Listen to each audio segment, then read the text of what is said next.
Hello everyone, Mike here, and welcome to the Polytunnel. So where better to start the Polytunnel Tour than the potting bench? This is the heart of the operation, I guess you could say, and where I'm spending most of my time at the minute. I've been thinking for a while now how I can increase my quality of stock and level of stock without spending a lot of money. Woo! This is something I've thought about for a while. Originally I was looking down the route of buying in more wholesale stock like I've done in the past, but it's just so expensive, and I thought all they're doing is propagating cuttings and seeds and grafting plants. Why can't I do that? I've got plenty of stock around me. If not, I know people who have stock that wouldn't mind me taking a few cuttings of theirs. So why not see if I can just muddle through, at least for this year, and grow everything I need. It's nearly the end of August now. There isn't much stock available that I'm going to be able to sell for this year. So I'm going to be buying stock this year that's then going to be sat in the polytunnel growing over winter.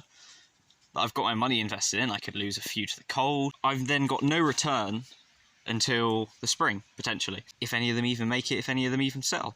It's a big risk to buy several £100s worth of stock, fill this polytunnel, and then I've just got to keep it going all winter. So I thought this is the free way of doing it. It's a little bit more work, but I enjoy propagation. I'm sort of challenging myself to see how much I can grow. I don't expect to be able to fill this polytunnel with plants, but I'm going to give it a good go and see how much I can actually get planted. And I've got some more of these, you can't quite see it, but basically all of these are in grow bag trays. I've ordered another 5 of those. It's because I can then fit them on the benches and use a little bit more height rather than take up all of my ground space. And obviously the smaller stuff as well is a little bit more vulnerable to the dogs that might run through, or cats or anything like that. Having it on a bench just works better for me. Having them in these trays, I don't have to water them quite so much. There's less water being wasted. Because I'm watering with a watering can, this is very important that I don't waste any water. This is the stock at the minute. I've got all sorts, as you can see. I'm trying some grapes. I've never done them before, just to see if they do anything. Hypericum. I've got some aucuba, hydrangeas, forsythia, cotoneaster, myrtle, buddleias, echeveria. I've tried some cherry seeds. Not that they're going to be productive. They were just some cherries from a punnet. I just thought for a bit of fun to see if they grow. Rhubarb. I've got a few sweet peas. Just things that are sort of on the edge of when I can plant them, but I thought I'd just try it. And then I've got some perennial kale, some mint, some fuchsias, some Cornish palms, some holly, some hebe, a few little sedums over here. Even if I do end up having to buy stock next year, it's going to keep my costs down a lot and give me a bit of free stock just to help pay for the polytunnel and perhaps pay for some more stock. As you can see, for all these broadleaf cuttings that I've been taking, I've been cutting the leaves in half. I thought it was quite wasteful to just throw this away. I decided to put all of these in a wheelbarrow and I'm just sticking them into the compost heap. Whether I'll use them in here or in my garden or anything like that, it saves a little bit of waste, and it does actually sort of create a solution to the issue of having all of the leaves and twigs and things like that I've got to dispose of. So it kills 2 birds with 1 stone. It creates compost and gets rid of a bit of rubbish for me, which is helpful.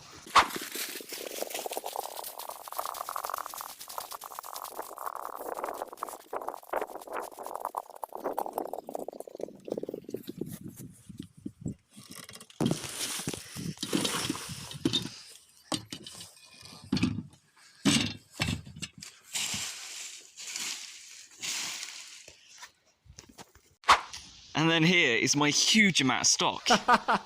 Not.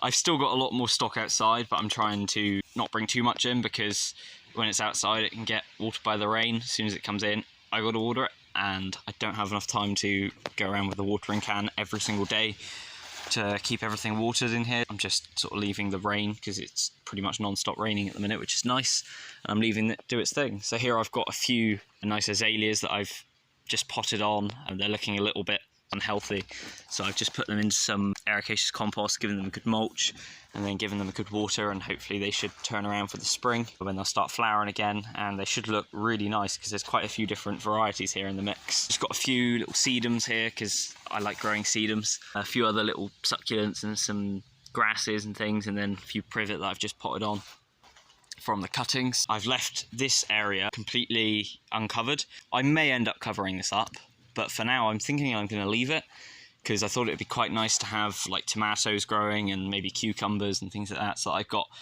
the best of both worlds. I've got a covered area where there will be no weeds, and then I've also got an area that I can production for food. And just because it's a bit of fun really to grow vegetables, and it's always easier indoors, just got to water it a bit more.